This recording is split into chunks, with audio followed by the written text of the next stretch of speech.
বেশ অনেকদিন ধরেই খুব ঘুরতে যেতে ইচ্ছে করছিল, তাই হঠাৎ করেই প্ল্যান করে চলে এলাম পুরী জগন্নাথ দেবের দর্শন করতে। স্টেশন থেকে বেরিয়ে একটা অটো বুক করে আমরা চলে আসি আমাদের হোটেলে।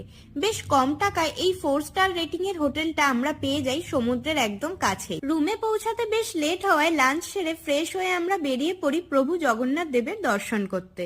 মন্দিরে ফোন অ্যালাউ না থাকায় কোনো ভিডিও ক্লিপই নেওয়া হয়নি। বেশ কয়েকবার পুরী এসেছি, তবে এত সুন্দরভাবে প্রভুর দর্শন আগে কখনো হয়নি। এটা শুধুমাত্র সম্ভব হয়েছে আমাদের পান্ডার জন্য। মন্দিরের পশ্চিম দুয়ার থেকে বেরিয়ে নামহীন এই মিষ্টির দোকানগুলো থেকে 2-3 রকমের মিষ্টি ট্রাই করেছিলাম, যা স্বাদে অতুলনীয় ছিল। আমাদের হোটেলের সামনের মার্কেটটা ঘুরে দেখতে দেখতে রুমে ফিরে এসে প্রভুর ভোগ প্রসাদ গ্রহণ করি। এই ভোগ প্রসাদও আমাদের পান্ডাই জোগাড় করে দেন অনেক স্বল্প দামে। এর ডিটেলস আমাদের বড় ব্লগে দেওয়া আছে, চেক করে নিও। আর প্লিজ চ্যানেলটা সাবস্ক্রাইব করে দিও। টাটা।